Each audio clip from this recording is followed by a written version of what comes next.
Time to talk about these two beauties. God, I love how beautiful these books are. Okay, so you just finished this literally like an hour ago. Yes. I'm going to give it a 4.5. I do understand how some people feel like it reads a little slow and they get bored, but I don't know. I freaking loved it. I know that you were saying you kind of wish there was more in like the relationship aspect, and I agree with that, but I really like the uniqueness of the story. There's so much mystery, and I literally cried pretty hard at the end, which, you know, I cry pretty easy for how big of a bitch I am, but books don't always make me cry. I had to get tissue. The plot and the world building and the storyline was incredible. I loved the monsters, especially in book 2, this new character, the storylines weave together. It was very clever and unique. However, I felt like it was very slow paced and the relationships were just, where's the romance? It was so like cold and surface level. Like we did not get nearly enough from those characters. Of course, the end of book 2 is very sad. I'm not like a monster. Of course, I was sad about it. Monster.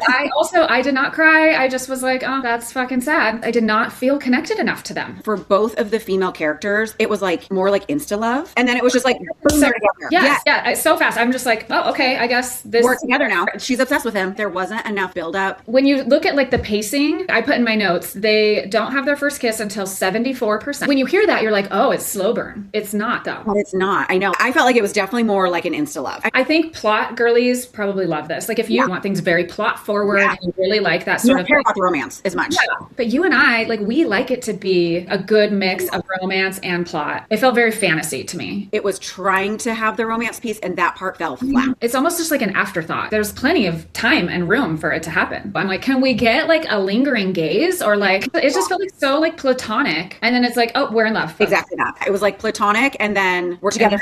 Yes. Yeah. It's a little funny to me that you love it so much because the first book especially is just one long journey. I did get bored a little bit in the second book. It's a lot of questing. Yes. But what I loved was Caspia. I loved the second character coming in and the mystery behind it. I knew you were going to bring that up. There's one like overarching mystery, but there's other little things. We cannot figure this out. And it was like driving me so nuts. That's how it kept me so hooked and entertained. I totally agree with that part. I think for me, it was just like the expectations going in. You're expecting it to be a romantasy. And I feel like it's more high fantasy mystery thriller with like a little bit of romance. I find myself still thinking about the storyline. The way it's done is really genius. The big twists at the end of book 2, damn, that was a fucking banger. Did you see any of it coming? Did you guess any of it? No, how their storylines would connect. I did not guess that. I guessed like half of it. It really came together. I was very happy with how that all weaved together. Good job, Devney. Dang, that was smart. Like my heart palpitations and crying. Go to basicbookish.com. You can go to the Shield of Sparrows series page. You can see all the information about the series. All the info in one place. Imagine that.